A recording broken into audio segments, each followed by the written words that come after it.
Es una bendición para nuestro ministerio, un ministerio itinerante, viajero, que se basa lógicamente en la palabra de Dios para compartir las ideas que planteamos a la iglesia del Señor siempre.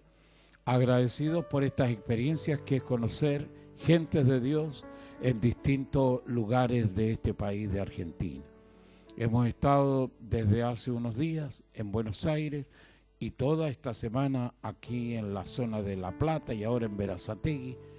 Y gracias a Dios por las personas que han coordinado las reuniones. Naturalmente, Pastor César y su esposa, que han sido nuestros anfitriones, nos han dado su amistad, su cariño. Estamos tremendamente contentos. Y nos quedamos muy complacidos con la reunión del día martes. Y agradecidos a Dios porque esta iglesia del Redentor vive, nos ha dado una oportunidad de presentarles el mensaje del Señor. Yo también estoy acompañado de mi esposa Erika, que es mi compañera de viaje en la vida. Llevamos 53 años de casados con la Erika. Todo un mundo de vida junto a ella y junto al Señor. Estamos contentos y agradecidos por el cariño de todos ustedes. Así es que lo nuestro, lógicamente, es plantear la palabra de Dios desde la perspectiva de la experiencia. Tremendamente importante ese aspecto. Como dice la Biblia, que es el texto central de esta conferencia. Rogad pues al Señor de la mies que envíe obreros a su mies. Palabras del Señor, Mateo capítulo 9, versículo 36. Está leído el texto. Uno de los grandes problemas que enfrenta la iglesia evangélica hoy es justamente la calidad de los que trabajan en la obra de Dios. Esa cuestión define el éxito de las iglesias. Y generalmente la iglesia depende de la calidad del pastor. Esa cuestión es gravitante. El pastor es el techo de la iglesia. Hasta donde llegue el pastor, tienen los miembros la posibilidad de extenderse en sus propios ministerios. Si el techo que marca el pastor es bajo, lo más probable es que haya un acto de insurrección en una iglesia y aparezcan unos cuantos locos escapándose con unas cuantas ovejas, porque es como el zapato cuando te queda chico y te crece la pata. No tenía otra cosa que comprarte otro zapato. No sabéis las veces que he visto ese tipo de cosas en las iglesias evangélicas. Nosotros hemos sido evangélicos toda la vida con mi esposa, como muchos de ustedes. Y hoy, cuando tenemos 75 años, miramos un poco hacia nuestro ayer, hacia el pasado, y nos vamos dando cuenta de que lo que acumulamos en la vida como experiencia es tremendamente importante para plantear temas como los que estamos presentando hoy. He tenido la oportunidad de conocer miles de pastores en mi vida de predicador, en distintos lugares del mundo y en otros continentes. Y hemos conocido la gente de las iglesias más grandes de este mundo, que son las iglesias de Corea del Sur, en congresos mundiales de evangelización, de misiones, predicadores notables que han hecho historia. Y cuando vemos las iglesias desarrolladas y crecidas, siempre el factor que determina el crecimiento de una iglesia es el pastor, siempre. De tal manera que lo que hay que trabajar para que una iglesia tenga no solamente números interesantes, sino también la calidad que se requiere en una iglesia, hay que trabajar en el magisterio. Tiene que ser gente que trabajan en la iglesia, básicamente el liderazgo, con una calidad elevada. Mientras más elevada sea la calidad de estos hombres y mujeres de Dios que sirven en el pastorado y en otros niveles de dirigencia de iglesia, con toda certeza el nivel de la iglesia va a mejorar a niveles extraordinarios.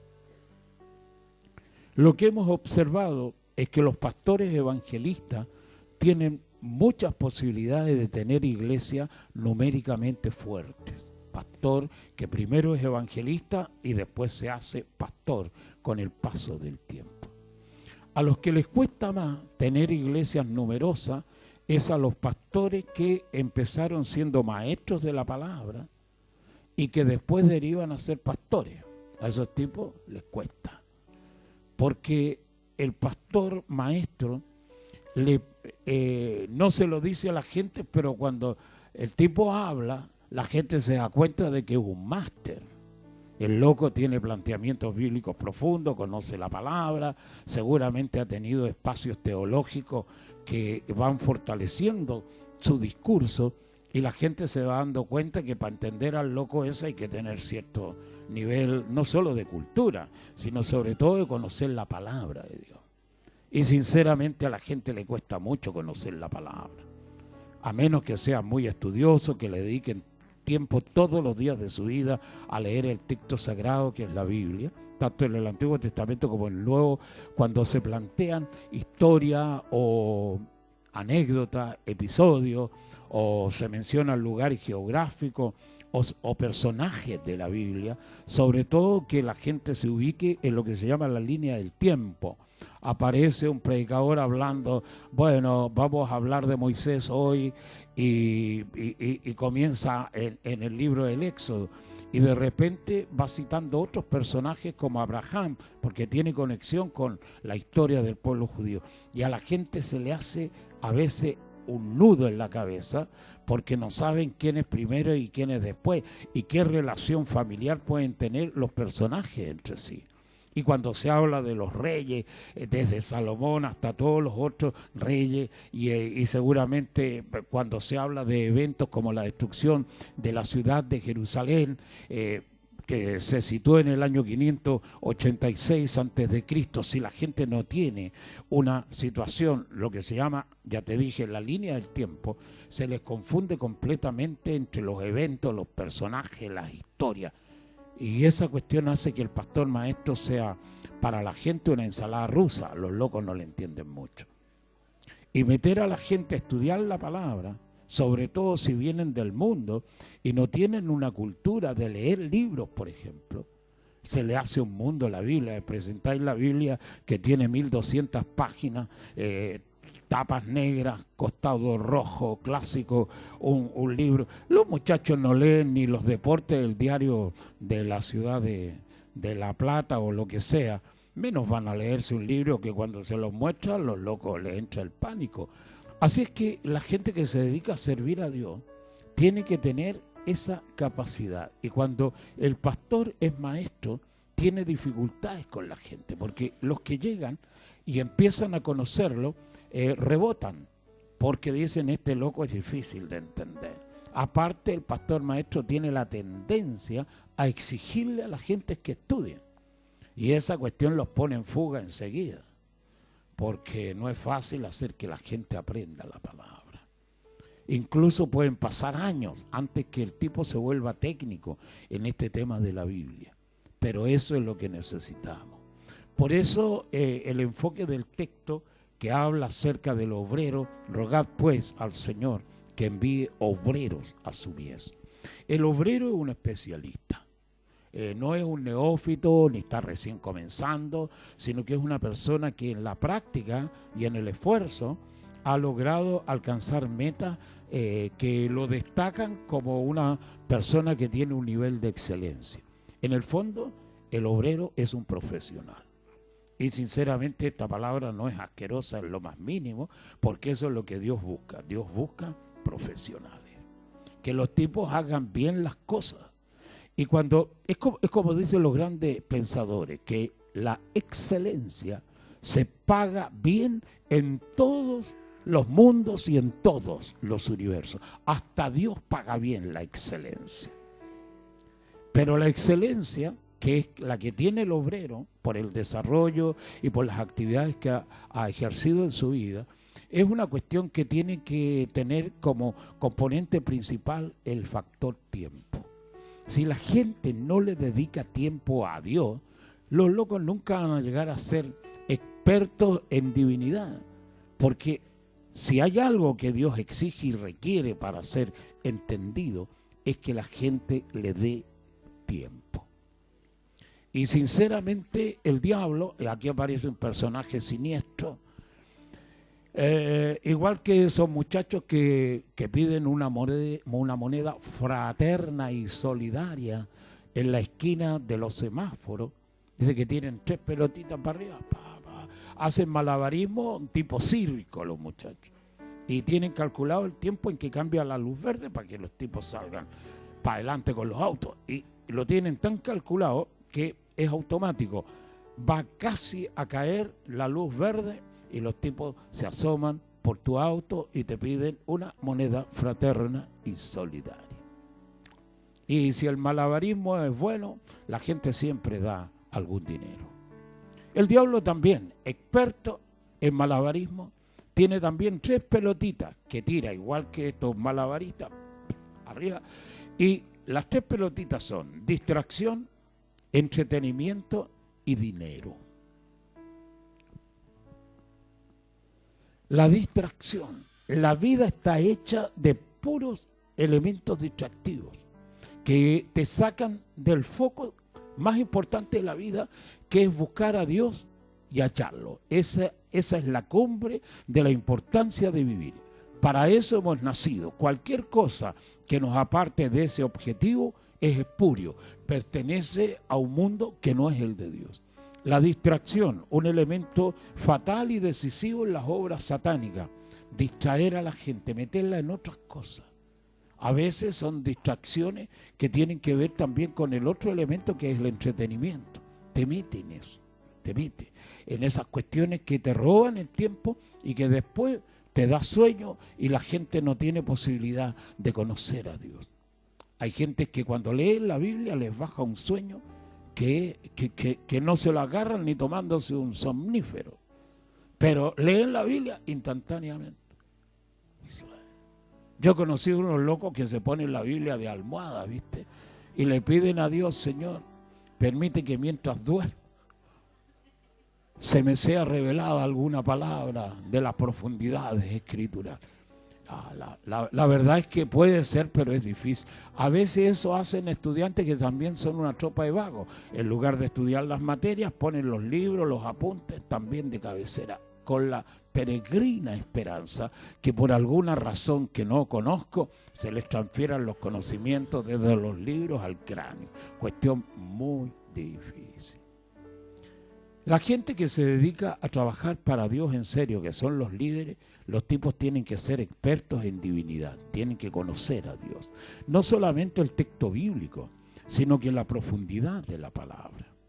Por ejemplo, los grandes maestros de Israel, que son los doctores en el Antiguo Testamento, a quienes llamamos rabinos, como a Jesús lo llamaron, rabí, maestro, dicen que la palabra de Dios como conjunto, lo que llamamos el logos, o este otro concepto que es la palabra profunda, logos, palabra y verbo, que son equivalentes, dicen que esa palabra tiene 3 cuerpos, igual que el ser humano. Tiene cuerpo, tiene alma y tiene espíritu. La parte externa de la palabra es el soma, el cuerpo, que es la escritura, el texto con el que uno se comunica en la primera instancia con Dios. La escritura, en la Biblia, el texto escrito, impreso, que ahora está en los teléfonos de la gente, es una cárcel para la palabra. Es como el pájaro, como algún pájaro característico, el que más me gusta se llama tuiri, es un pajarito que es un canario, que está dentro de una jaula. La jaula le sirve de protección al canario porque siempre hay un gato que se lo quiere morfar, se lo quiere comer. Y entonces la jaula lo protege, pero también es una prisión para el pájaro. De ahí no puede salir si quiere mantenerse vivo. Entonces la escritura es una jaula para la palabra, porque la escritura es algo que no tiene el mismo sentido que la palabra. La palabra, Jesús lo dijo, es espíritu y vida. Por lo tanto, está al interior del tema de la escritura. Y el nexo intermedio entre el cuerpo de la palabra, que es la escritura, y el espíritu de la palabra, que es lo más interior que tiene el verbo sagrado, está el alma, que en griego se llama psiquis, es la traducción, donde están las emociones y los sentimientos de la palabra. Cuando la gente solo se queda estudiando la escritura, que es lo más normal en las iglesias nuestras, se queda con la parte externa, como si fuera una manzana, con la cáscara de la manzana, con la piel de la manzana. Y si no son capaces de profundizar a la segunda fase, van a tener la incapacidad de comprender el sentido último de la palabra. Por eso la palabra de Dios es espíritu y es vida.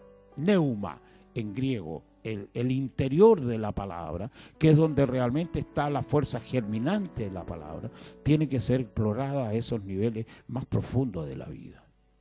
Es muy difícil llegar a la tercera fase, a la fase interior. Es muy difícil. La mayoría de la gente se quedan en la cáscara, en la piel de la palabra, en esta jaula de la palabra, en la prisión de la palabra, que es la escritura. ¿Qué es lo primero que uno ve? Es el envase de la palabra. Es como los perfumes. Afuera está el frasco que contiene el perfume. Está también el líquido que sirve para transportar la esencia del perfume. Y también está el aroma, la fragancia, que es una cuestión más etérea porque es difícil ver la fragancia. Así también la palabra de Dios tiene una fase primera, que es la escritura, que es lo primero que realmente hay que ver. Es obligatorio ver primero la palabra y después profundizar a la segunda fase, que es el alma de la palabra, y después derivar a la tercera fase, que es el espíritu de la palabra. Hay un hecho clásico en la forma como Jesús presenta las parábolas. Las parábolas, particularmente dos de ellas, tienen una interpretación que nos hace sentir esta diferencia entre los cuerpos de la palabra. Y el sembrador salió a sembrar, y la gente entonces se imagina, porque el texto es explícito, de que hay un hombre que tiene semillas en un contenedor y los va esparciendo junto al camino, entre piedras, en esta cuestión de los espinos y finalmente la buena tierra. La imagen cualquiera se la forma en las cuestiones mentales y ve a un hombre sembrando semillas en 4 niveles de tierra diferentes. Esa es la primera fase. Todo el mundo ve lo mismo. Cuando Jesús se reúne con sus discípulos, les explica la parábola del sembrador en la segunda fase, que es la fase almática. Y les dice que el sembrador, lógicamente, es el dueño de la simiente, que es Dios, que la semilla que se siembra en ese capítulo, dice, es la palabra de Dios. Esa es la segunda fase. Sin embargo, en la otra parábola, que es del trigo y la cizaña, que también le explica a Cristo, la semilla son los hijos de Dios. Entonces, las visiones cambian completamente y la gente no sabe que la semilla es la palabra de Dios. Se quedaron con la imagen del sembrador que siembra una semilla y que suponen que es trigo, pero no es trigo, es la palabra de Dios. Y la tercera fase, que es la fase oculta, no está escrita en el texto canónico, porque esa tercera fase, que explica el verdadero y profundo secreto de la parábola del sembrador, como de todas las parábolas, porque todas tienen 3 interpretaciones, no está escrita. Y es como dicen los grandes sabios, que los verdaderos misterios nunca se escriben. Por lo tanto, todo lo que tú tienes en la Biblia es una aproximación al misterio divino. Sin embargo, la revelación del misterio está encargado al Espíritu Santo. Cuando venga el Espíritu Santo, el Consolador, el Paracletos, sí, con fuerza, hermano, es realmente impresionante de la forma como el Espíritu de Dios revela la palabra secreta y oculta. Por eso lo primero es estudiar la palabra. Después viene la profundización en la segunda fase y después es el Espíritu Santo el que va revelando la profundidad del misterio de Dios.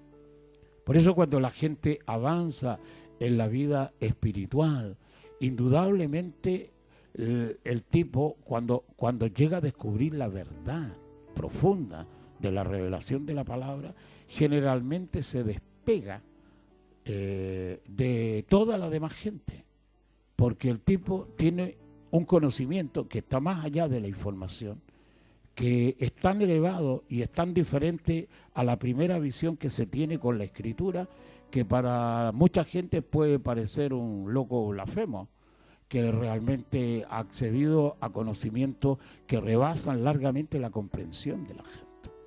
Y como siempre digo, lo más fácil es ser gorrión de bandado. 200 pajarracos volando a más de 100 metros de altura, pero imposibilitados de subir a las alturas de la atmósfera, porque el cerebro no les da para elevarse y caen a tierra desmayados. Sin embargo, el águila es capaz de manejarse a 7.000, 8.000 metros de altura, porque tiene otro tipo de capacidades de oxigenación de su cuerpo y de su cerebro. Pero es un pájaro solitario. Nunca vas a ver a un águila junto con un gorrión, nunca. No hay ninguna fotografía que lo presente así, porque las águilas son pájaros solitarios. Así es que cuando la gente conoce el camino de Dios en profundidad, entonces el obrero, que es el personaje que estoy tratando de rescatar, llega a niveles espirituales altos. A menos que hayan otras personas que tienen su propio nivel, el tipo se vuelve incomprendido. ¿Qué es lo que le pasó a Jesús de Nazaret? Porque no lo comprendieron. Por eso es como dice el texto del primer capítulo de Juan. Y la luz vino al mundo y las tinieblas no la comprendieron.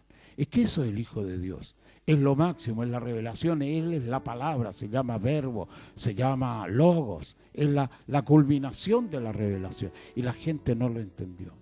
Que pasa lo mismo que cuando la gente se enfrenta a algún insecto, si es conocido como una abeja, una mosca, una pulga o lo que sea, ya sabes lo que es, pero cuando es un insecto que no está clasificado dentro de sus conocimientos, que tiene que ver con esta cuestión de los insectos, entonces lo próximo es agarrar un zapato y reventarlo. Eso es.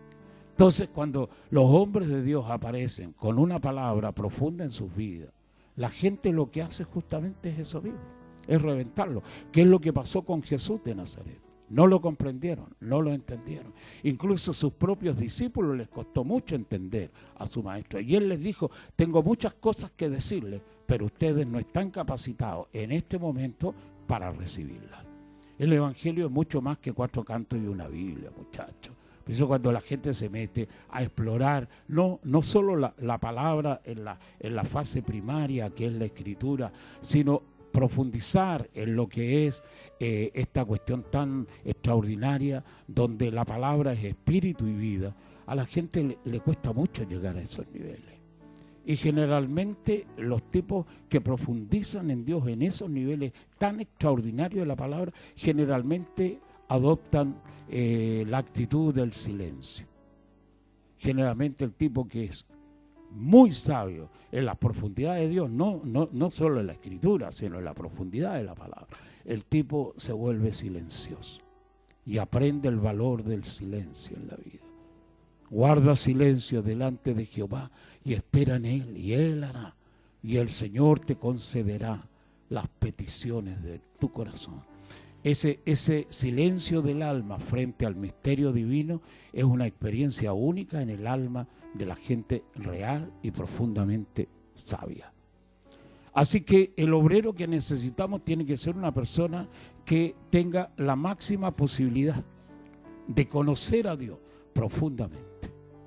Y por eso es que el obrero es un personaje que cuesta mucho llegar a verlo, porque es un especialista. Las iglesias están llenas de otros elementos que son los voluntarios.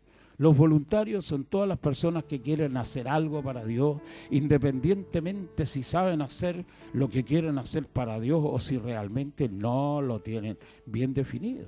Entonces, cuando la gente sirve a Dios y cuando la gente trabaja para Dios, entonces ese es el tema realmente interesante.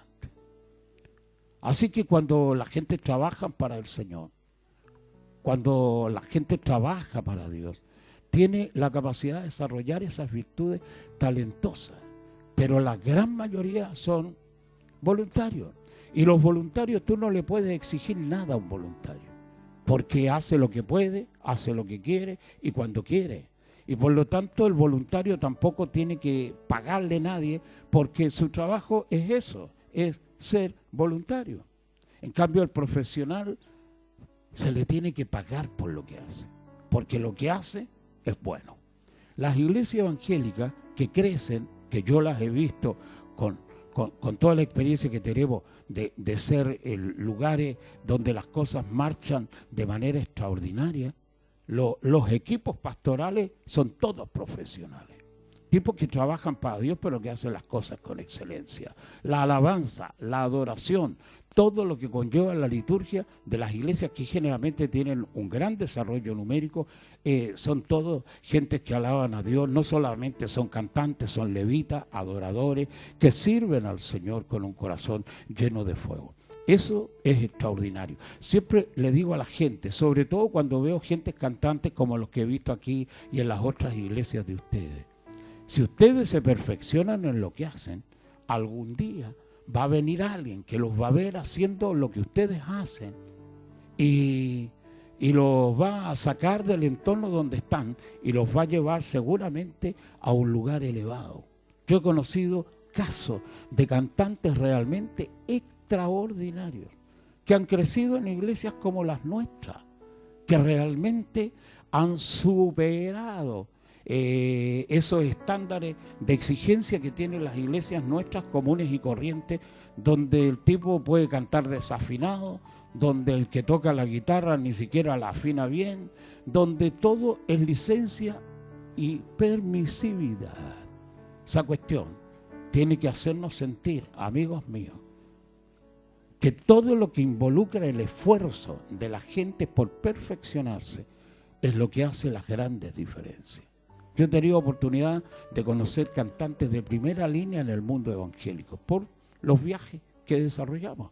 Tipos que realmente hacen cosas extraordinarias con el canto, como Marcos Barriento, por ejemplo, excelente, o en su momento Jaime Murrell, uno de los mejores cantantes que ha producido la historia de la música cristiana en los tiempos modernos, diseñador de una cantidad de cantos que la iglesia sigue recordando. Pero es la especialización, la perfección, que cuando tú los escuchas cantar, los tipos abren la boca y el tono de la voz es profesional. Los tipos cantan a Dios porque se han esforzado para cantar al Señor en el grado máximo de la excelencia. Siempre digo a los cantantes de iglesias, si ustedes se perfeccionaran y se tomaran en serio cantarle a Dios, serían estrellas, porque los tipos tienen la bendición de tener indudablemente buena voz, un timbre de voz que es muy extraordinario. Sin embargo, los especialistas en esto que se llama el éxito, el triunfo, te dicen que se requieren dos cosas para alcanzar la victoria final en la vida. Y esto en cualquier plano de la existencia. En primer lugar hay que tener talento. Una persona con talento de Dios tiene un capital extraordinario. La perfección en lo que uno hace es lo que te lleva al éxito. Siempre los comienzos son precarios. Es como dice la Biblia, la senda del justo es como la luz de la aurora, que va en aumento hasta que el día es perfecto. Cuando personas como ustedes, como nosotros, como todos, buscan la perfección en los talentos y en los dones de Dios, el éxito está asegurado. Es extraordinario, pero la gente tiene que tener talento y trabajo. Esa cuestión es esencial, ¿eh? Talento y trabajo. Hay gente talentosa, pero si no trabajan sobre el talento, los resultados pueden ser absolutamente mínimos, opacos o inexistentes, porque solamente cuando se junta el talento y el trabajo sobre el talento es cuando el éxito está asegurado. Por eso en la parábola de los talentos hay 5 talentos, 2 talentos, 1 talento, y el que tiene 5 talentos, dice el texto, que fue y negoció con ellos. Es decir, la gente trabaja, Los amigos míos que interpretan Biblia dicen que esa expresión negación, o se negoció más bien, significa negación al ocio. La gente que trabaja es gente que se han negado al ocio. Igual que los economistas cuando definen la idea de dinero, la definición de dinero es categórica. La definición de dinero es, esta es la definición científica del dinero, el dinero es trabajo acumulado. Es decir, los tipos que tienen plata es porque han trabajado y tienen trabajo acumulado representado por la riqueza que es el dinero. Y cuando la gente le roba a otro, le están robando el trabajo a la gente. No están robando el dinero, porque el dinero es un símbolo, pero la esencia del dinero es el trabajo. Por eso la Biblia mueve a la gente hacia trabajar. E incluso la palabra de Cristo es gravitante cuando dice: háganse tesoros en el cielo, donde ni la polilla ni el orín corrompen y donde ladrones no minan ni hurtan. Es decir, el trabajo en el reino de Dios produce una riqueza acumulada en la eternidad. Y esa bendición futura en la otra etapa de la vida va a ser significativa para marcar la diferencia entre el que sirve a Dios y el que no le sirve.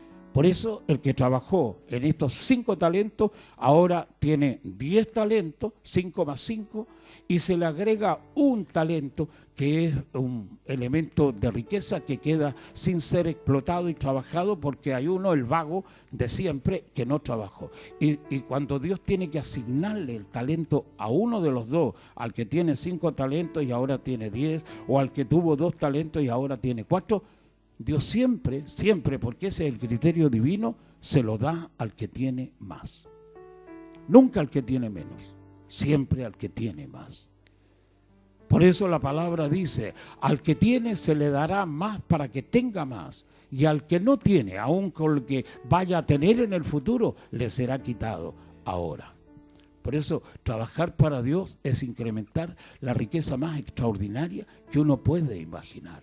Tú puedes pensar, el tipo que ahora tiene 10 talentos, más 1 son 11 talentos. En la próxima etapa de la existencia, porque esa cuestión es así gráfico en la parábola de los talentos, va a tener 11 talentos para trabajar. Si con 5 talentos logró duplicar la riqueza, con toda certeza, con los 11 talentos que tenga en la próxima etapa de la vida, va a tener 22 talentos. Seguro que así va a ser. Porque en la eternidad, la próxima etapa de la vida, a la que llamamos eternidad, esta cuestión de lo que hagamos aquí en la tierra es determinante para el futuro. Nosotros creemos en la vida eterna y sabemos lo que es. Esta es la vida eterna, que te conozcan a ti, el solo Dios verdadero, y a Jesucristo a quien tú has enviado. Es como dice el texto escritural: al que venciere, yo le daré que rija las naciones con vara de hierro. O sea, un sentido de mandato, de trabajar en el reino de Dios a otra escala. Si aquí en lo poco la gente fue fiel, el Señor en lo mucho les pondrá. Pero tiene que ver con la rentabilidad, porque Dios es inversionista. Hay 4 tipos de personas en este mundo de la riqueza y del trabajo. La primera etapa son los empleados, los obreros, los que se contratan en una empresa por un salario, por un sueldo, que es la mayoría de las personas que viven en el mundo. Son dependientes de un patrón. Esa es la gran masa laboral que hay en el mundo. La segunda masa, el segundo nivel, son los emprendedores, los tipos que les cruje la croqueta y diseñan algún trabajo que ellos mismos manejan, de lo que sea. De la gente que te vende un choripán, el otro que te vende un pancho, o tiene otro tipo de emprendimientos donde él es la persona que hace el trabajo y es la persona que también recibe las utilidades completas de su esfuerzo. Esa cuestión es así. El tercer nivel está con los grandes empresarios, que tienen industrias generalmente donde hay una cantidad enorme de trabajadores y donde ellos gerencian sus compañías. Y eventualmente son personas que están a cargo de sus propios trabajos. Esa es la tercera etapa. Pero ellos tienen que estar ahí en sus empresas para ver que esta cuestión realmente funcione. El cuarto nivel en el que se sitúa Dios son los inversionistas. Los inversionistas no tienen que estar viendo lo que está pasando con su empresa, porque tienen gerentes que están a cargo de su trabajo. Y los tipos, en lugar de estar preocupados de la finanza y de ordenar las mercancías y los trámites aduaneros, o tener que exportar o importar productos, esos tipos están agarrando en una cancha de golf, dándole a la pelota con los palos de golf. O tienen la suerte de irse a Cancún con su familia y sus perros a disfrutar, mientras los otros esclavos trabajan para él. Ese es el inversionista. Dios es inversionista. Por eso cuando tú trabajas para Dios tienes que tener buen rendimiento, porque si la compañía no rinde lo que el inversionista espera, te cortan la cabeza. Aunque sea el gerente, te mandan de patas para la calle. Así es Dios también. Todo árbol que no da fruto será cortado y echado en el fuego. Por eso cada persona tiene que tener un cuidado extremo con esta palabra de Cristo. Lo mismo que leíamos en el devocional sobre la vid. Yo soy la vid verdadera, dice Jesús, y mi Padre es el labrador. Y dice que todo pámpano que no permanece en Cristo se secará y lo echarán fuera como pámpano. Es decir, separados de mí, como dice Jesús, nada podéis hacer. Cuando la gente está en esta situación de servir a Dios, la primera visión que se presenta en ese texto de Jesús de la vid verdadera, lo primero que aparece en la palabra de Cristo cuando dice, para que llevéis fruto. La primera etapa. Segunda etapa, para que llevéis mucho fruto. La tercera etapa, para que vuestro fruto permanezca. Son las tres etapas de fructificar para Dios. Primero hay que tener fruto, después viene mucho fruto y después viene el fruto que permanece para siempre. Extraordinario. Por eso cuando la gente trabaja para Dios, que pueden ser ustedes o cualquier otro tipo de personas que sirven a Dios, tienen que fijarse mucho en el aspecto de la recompensa. La recompensa es el pago de salario a un trabajador, ¿seguro?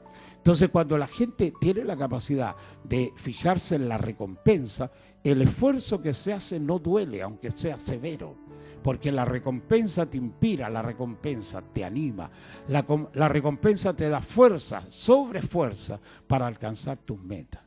Entonces, cuando la gente tiene clara la recompensa en la eternidad, es una cuestión impresionante. Yo he visto gente que visualizan perfectamente la recompensa eterna que Dios tiene para su trabajo. Esos locos se rompen el alma sirviendo a Dios. Se les ocurren cosas extraordinarias. Han plantado iglesias gigantescas. Llaman a la gente al conocimiento del Evangelio y tienen éxitos extraordinarios. Porque la recompensa lo es todo. La recompensa es la fuerza, es el imán, la potencia que arrastra el alma humana para alcanzar las grandes metas de la vida. Si el tipo no tiene fija la recompensa, esa cuestión le quita la fuerza, los estados de ánimo se deprimen, no ve la razón por la que vive, que es el gran problema de una cantidad enorme de gente. Hay una diferencia tremenda entre vivir y simplemente vegetar la vida.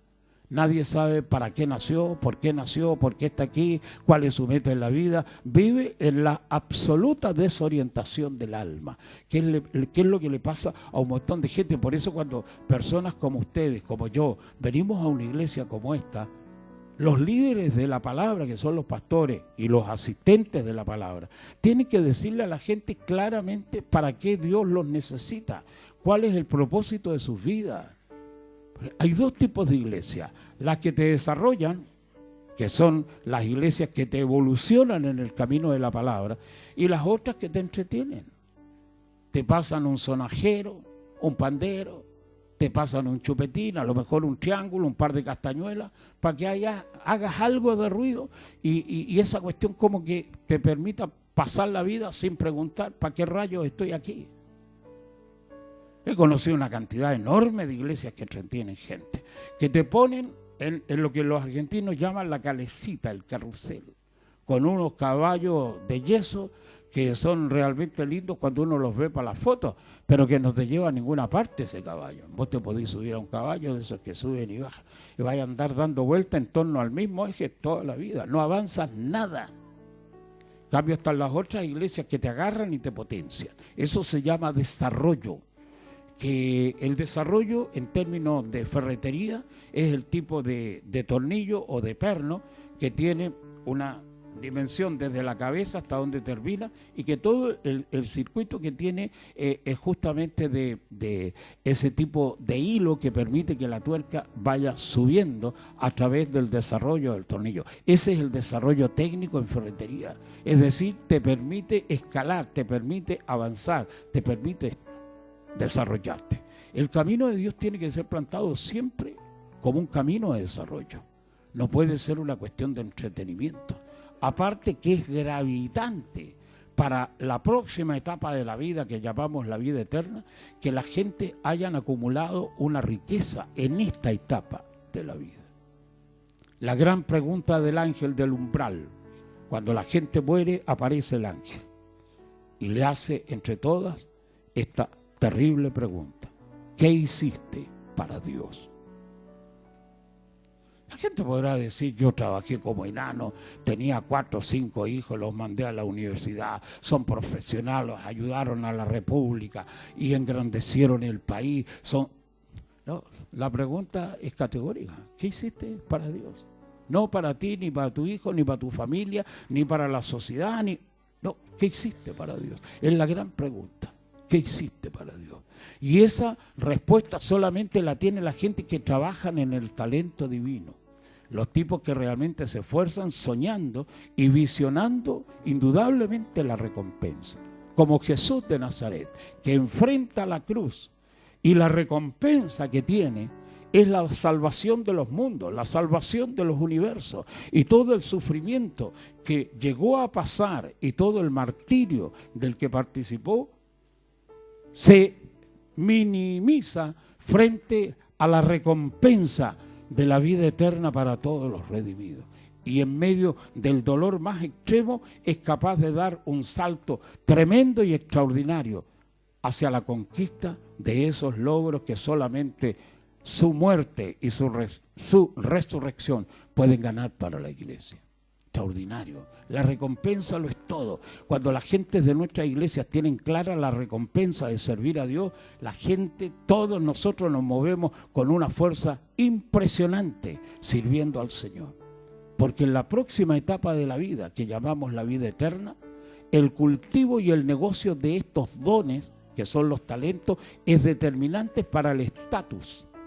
Toda la gente cree que Dios le va a dar a todos los tipos la misma recompensa. Esa cuestión no es cierto. La palabra de Dios es categórica en varios textos de la Biblia. He aquí, yo vengo pronto y mi galardón conmigo para recompensar a cada uno según sean sus obras. Así que Dios les va a dar a ustedes lo que ustedes han hecho con méritos en presencia de Dios. Dice que habrá mucha gente en ese juicio, en el tribunal de Cristo, que los tipos no han hecho nada para Dios que permanezca, sino simplemente su vida fue una vida sin fruto.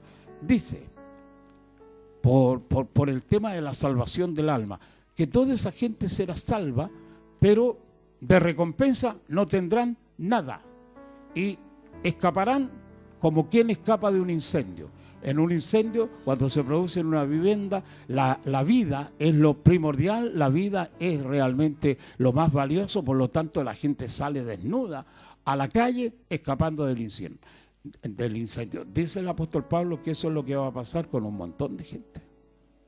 Y es lo que podría pasar hipotéticamente con gente que están aquí en esta mañana. Si los tipos no trabajan para Dios de la manera como Dios quiere y no hacen lo que Dios exige, van a terminar salvos, pero sin ningún peso, ningún mango en la eternidad.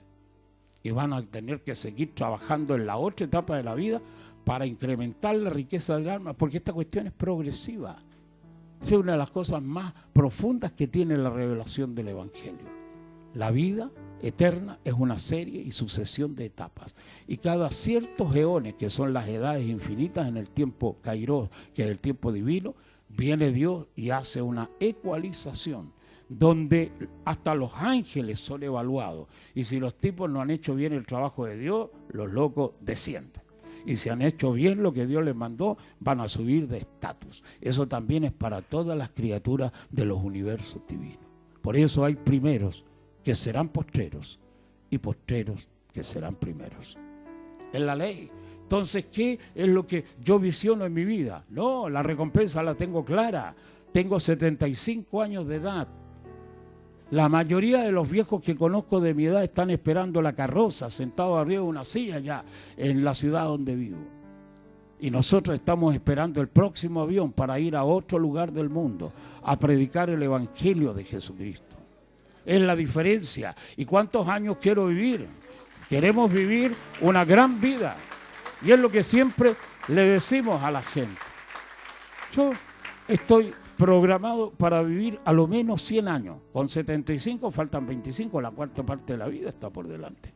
Entonces tengo que planificar esos 25 años. ¿Qué es lo que voy a hacer? ¿Dónde voy a ir? ¿Cuál va a ser el impacto del mensaje que porto en el alma? ¿Qué le voy a decir a la gente sobre Dios? Tenemos el corazón y la cabeza llena de proyectos para servir a Dios y seguir predicando la palabra de Dios. Entonces, la recompensa es el objetivo por el cual nos movemos. Y creemos que Dios es galardonador de los que le buscan. Esa es la palabra eterna. Por lo tanto, cuando la gente trabaja para Dios, tiene que tener seguro que el pago y la recompensa están aseguradas. Dios no es deudor de nadie, como dicen por allí los especialistas en Biblia. Claro, Dios no le debe a nadie, al contrario. Al contrario. Le podemos prestar plata a Dios. Cuando escuché la primera vez hablar de ese concepto, paré las orejas, dije, no, este loco, este sí que está loco. ¿Cómo le vaya a prestar plata a Dios? Que indudablemente, como Dios no es deudor de nadie, te la va a devolver con el capital y con los intereses. Porque así es Dios. Bueno. Y de repente los textos bíblicos dicen que el que da al pobre, presta a Dios. Así que queréis ser prestamista del jefe, tenéis que salir y repartir lo que tengáis en la mano para darle a los pobres. Ahora esa cuestión es muy difícil creerla, ¿viste? Pero por eso la recompensa es buena también, porque es una cuestión increíble. ¿Cómo puede ser que le dais plata a los pobres y Dios te anota a tu cuenta y te dice en algún momento te voy a devolver esto? Y aunque no sea devuelto aquí, en la eternidad, seguro que va a tener una cosecha extraordinaria. Por eso, dentro de esos conceptos místicos de alta profundidad espiritual, Cristo le va diciendo a un tipo que tenía mucha plata y hacía fiestas extraordinarias para sus amigos también ricos como él. Haz una cosa, le dijo, prepárate una buena fiesta para los pobres, para los tipos que no tienen aspecto como va a ir a fiesta, tipo ciego, le falta una mano, el otro no tiene buenos los pies para caminar, es pobre como una rata. Prepárenle una fiesta y un banquete a ese tipo de gente. Y le dice, y en la resurrección te será recompensado. Qué bueno. Esas cosas, ustedes quieren vivir una vida de crecimiento, sirvan al Señor. Fíjense en la recompensa, sirvan a Dios profundamente y sobre todo perfecciónense en el servicio a Dios. Cuando la gente pasa del nivel del voluntario al nivel de ese tipo de personas que son expertos en lo que hacen, el premio es extraordinario. Dios premia el esfuerzo de la gente. Y las iglesias que crecen, las he visto, son las gentes que tienen un alto nivel de desarrollo. Un alto nivel de desarrollo por el esfuerzo que hacen. Y las iglesias que desarrollan a la gente son las iglesias que hacen que la palabra de Dios, que es la fuerza inicial de todo progreso espiritual, van creciendo en el misterio de la palabra. Primero la escritura, después el alma de la escritura, que es la parte almática y la parte de nivel emocional que tiene la Biblia. Y debajo de eso está el centro, el espíritu de la palabra. Hay teólogos que te hablan de este concepto de las tres fases, graficándote una manzana. Dicen que si uno parte una manzana, aparecen las 3 fases. Lo primero, la piel de la manzana. Si tú agarras la piel de la manzana, pelando la manzana en términos técnicos, y siembras la piel de la manzana, no tendrás nunca un nuevo árbol. Aún la pulpa, que representa el alma de la manzana, tú la raspas y te la comes, o sacas una parte de la pulpa de la manzana y la pones en tierra, tampoco tendrás ningún árbol. Pero cuando vas y agarras las semillas que tiene la manzana en esa estructura interior de esta maravillosa fruta y pones en tierra esas semillas de manzana, entonces vas a tener una cantidad significativa de árboles, porque por cada semilla potencialmente puede salir un árbol. Y cuando tú plantas una semilla y sale el árbol que produce manzana, de esas manzanas puedes tener cientos de manzanas que a su vez tienen cientos de semillas en la totalidad. Y si seguís sembrando manzanas, vaya a tener una cantidad infinita. Y todo comienza con una sola semilla. Por eso dicen los expertos que la fructificación de la palabra siempre está en el neuma, en las semillas de la palabra. Mis palabras son espíritu y vida. Por eso cuando la gente es llevada a esa interioridad del misterio de la palabra, la potencia, el desarrollo espiritual es inmenso en la gente. Para eso se necesitan, siempre hablo de este tema, 2 cosas que son inherentes a este tipo de temática. Lo primero es que la gente sea buena materia prima, porque de la materia prima depende el producto. Y lo otro, hay que tener un buen operador, es decir, es como el alfarero, es como el carpintero, es como, no sé, el orfebre, el que te hace joyas. Depende de la materia prima el éxito en lo que se está haciendo. Generalmente el operador es experto, el tipo es bueno, como un pastor, experto en lo que hace, pero depende del tipo de material de que está hecha la gente, de eso va a depender el tipo de personas que estén en las iglesias. Si tú eres realmente materia prima de gran nivel, está asegurado que va a terminar siendo un campeón. Pero si la materia prima es mediocre, entonces el resultado del vaso de lo que se produzca en el alma de la gente también va a ser de bajo nivel. Y es como siempre digo, cada uno de ustedes son piedras preciosas. Pero no se deben conformar en ser piedras preciosas. Ustedes tienen que terminar siendo joyas. Y la joya es la piedra preciosa más el trabajo del artista, el orfebre, el joyero, ese tipo que tiene la capacidad de darle diseño a la piedra preciosa y que tiene la capacidad de pulirla y darle las aristas que caracterizan a un diamante. El tipo tiene que ser experto manejando el pulimento de la joya, es decir, de la piedra preciosa. La piedra preciosa vale mucho, pero cuando es transformada en joya, vale mucho más que lo que tú imaginas. Si a mí, que soy absolutamente inexperto en joya, me dieran 1 kilo de oro, ¿qué se me ocurre hacer con una masa de oro? 1 kilo, 1000 gramos. Entonces agarraría y haría 2 cosas, una pelota o un ladrillo, porque no tengo otras figuras geométricas que me acompañen como orfebre, 0. Pero si ese kilo de oro se la dan a un orfebre, se la dan a un joyero, ¿sabéis lo que hace el tipo? Agarra el kilo y lo divide en 100 pedazos, de 10 gramos cada pedazo.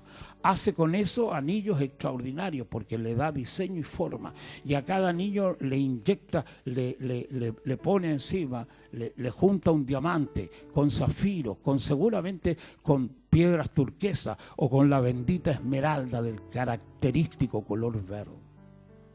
El tipo te hace 100 anillos y los pone en el mercado de la joya, y el kilo de oro que pudo haber costado, no sé, unos $50,000, resulta que cuando vende todos los anillos, el tipo tiene $1.000.000. Es la diferencia entre los artistas que diseñan y los principiantes, los tipos voluntarios.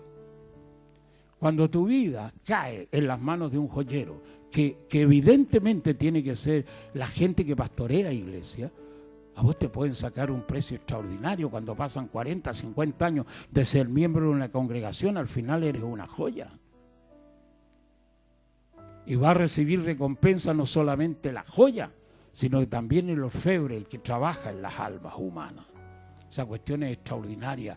Es arquitecto de almas. Esa cuestión es impresionante. Cuando caemos en manos de pastores que son capaces de trabajar esa piedra preciosa que es nuestra alma y transformarla en joya, esa cuestión es invaluable. Y por eso hay que... la gente tiene el derecho de decidir dónde estar, ¿eh? Esta cuestión no tiene ningún secreto. Cuando la gente de alguna manera percibe que en el lugar donde está lo tienen en una calecita dando vueltas, en lugar de desarrollarlo, el tipo tiene que ser lo suficientemente inteligente para rajar de ahí, para volar técnicamente de ese lugar.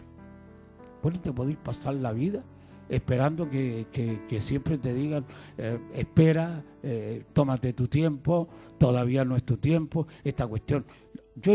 Hemos visto con mi esposa cientos de miles de personas tremendamente capaces,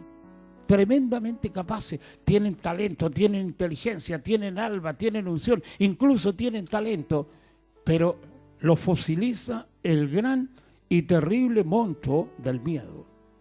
El monstruo del miedo. El miedo es un gigante que a la gente le dice una sola cosa en la vida: siéntate y espera. Esa es la voz del gigante del miedo.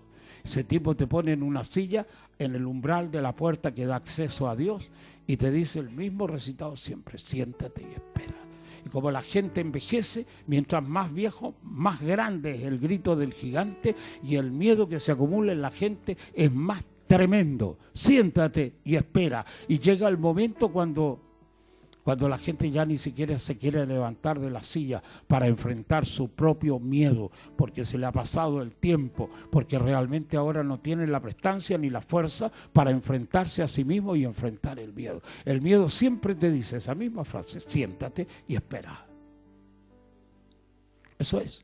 Y después de eso viene la carroza, cuando ya no hay nada que hacer. Se ha pasado el tiempo, la gente envejeció, se le pasó la fuerza, porque cada vez el tipo viejo tiene más miedo. Es muy difícil encontrar un viejo de 70 años que tenga más fuerza y vitalidad en el alma que un joven de 20 años. Muy difícil, muy difícil. O sea, la mayoría de los viejos y mujeres de edad se llenan de miedo. Y cada vez el miedo les grita lo mismo: siéntate y espera, hasta que te obliga a quedarte sentado. Y después de eso viene el juicio, donde Dios va a preguntar la frase clásica: ¿qué hiciste para Dios? ¿Qué le va a decir la gente a Dios? Señor, tuve miedo. Que es lo mismo que dice el idiota del un talento. Eso es lo que le dice al dueño de la riqueza: Señor, tuve miedo. No, vence tus miedos. Este momento es icónico. Esta palabra de Dios es precisa para alguien aquí en este instante. Vence tus miedos. Derrota los miedos de tu alma. Ponte en pie como Lázaro, aunque estés muerto. Esta es la hora de la resurrección. Resucita tus sueños, resucita tus metas. Dile a Dios lo que quieres llegar a ser. Y el Señor te concederá las peticiones de tu corazón. No tengas miedo. El miedo es la cuestión que paraliza, es un narcótico, es una inyección, no sé, de algún elemento que a la gente la paraliza. El miedo. La única forma de vencer el miedo es amando a Dios. Porque el amor perfecto echa fuera el temor, derrota el miedo. Para sobreponerse al miedo hay que amar a Dios por encima de todas las cosas de la vida. Lo único que silencia la voz del miedo que te dice siéntate y espera es la palabra del Hijo de Dios que te dice levántate y camina. Amén, Señor. Danos tu palabra hoy, ahora, aquí, en este lugar. Por eso Dios está buscando un hombre. A César le gusta ese tema, un tema icónico. California, Estados Unidos de América, ciudad de Los Ángeles, ahí está el texto. Año 2000. icónico. Es una cuestión extraordinaria esa prédica, de hace 25 años atrás. Dios está buscando un hombre. La prédica comienza con esas cuestiones insospechadas que tienen los discursos nuestros. Comienza así: Dios está buscando un hombre. Está basado en el capítulo 5:1 de Jeremías, donde Dios dice: recorran las calles de Jerusalén, indagad diligentemente por sus plazas, a ver si allá hay su nombre. Y se va el discurso. El discurso comienza así: Dios está buscando un hombre. La solterona también. La gente me queda mirando. Me acuerdo 25 años atrás en Estados Unidos, ahí está el germen de esa prédica. Porque siempre hay alguna solterona en las iglesias que difícilmente se va a casar. Es decir, si es hermosa y atractiva, es difícil que sea solterona, lo más seguro que se haya casado. El problema lo tienen las otras.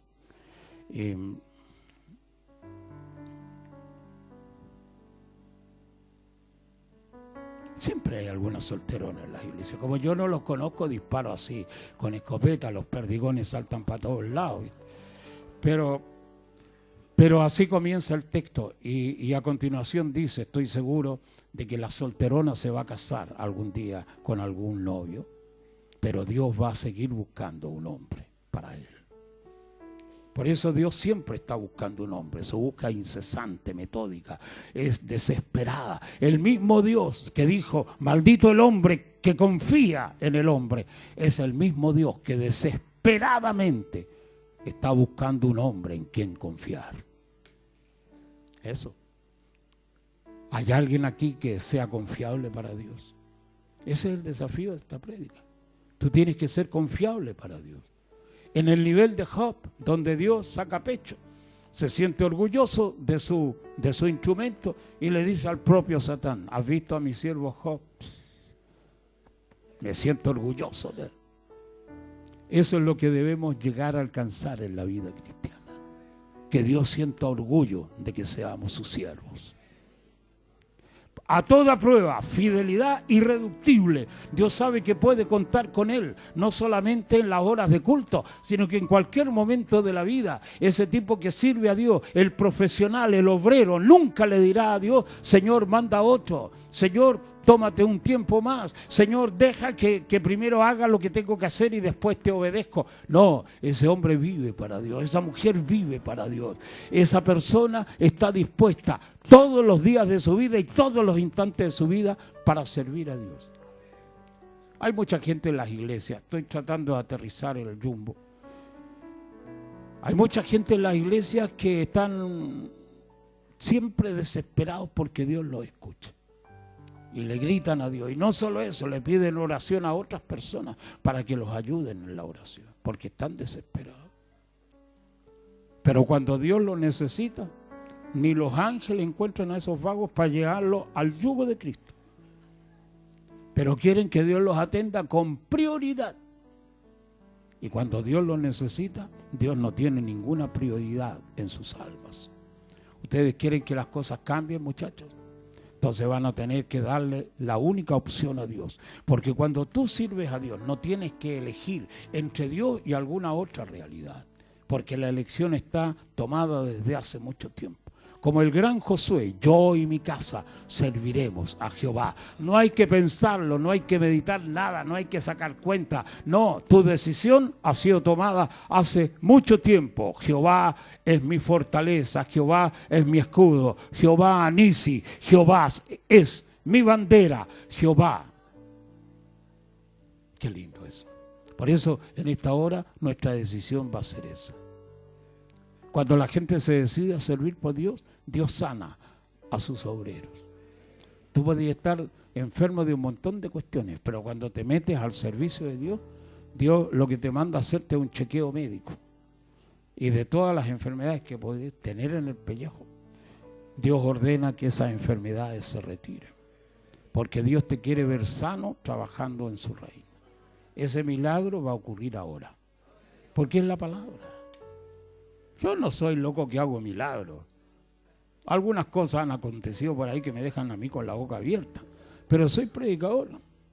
Y cuando se predica la palabra, con la palabra todo puede suceder. Ustedes abran su corazón a Dios. Tienen necesidad, Dios las conoce. Están afligidos, Dios lo sabe. Están enfermos de algo, Dios conoce esa situación. Y es el único que puede, así, en un instante maravilloso y profundo, provocar el más grande milagro en tu vida. Eso es lo que va a acontecer ahora.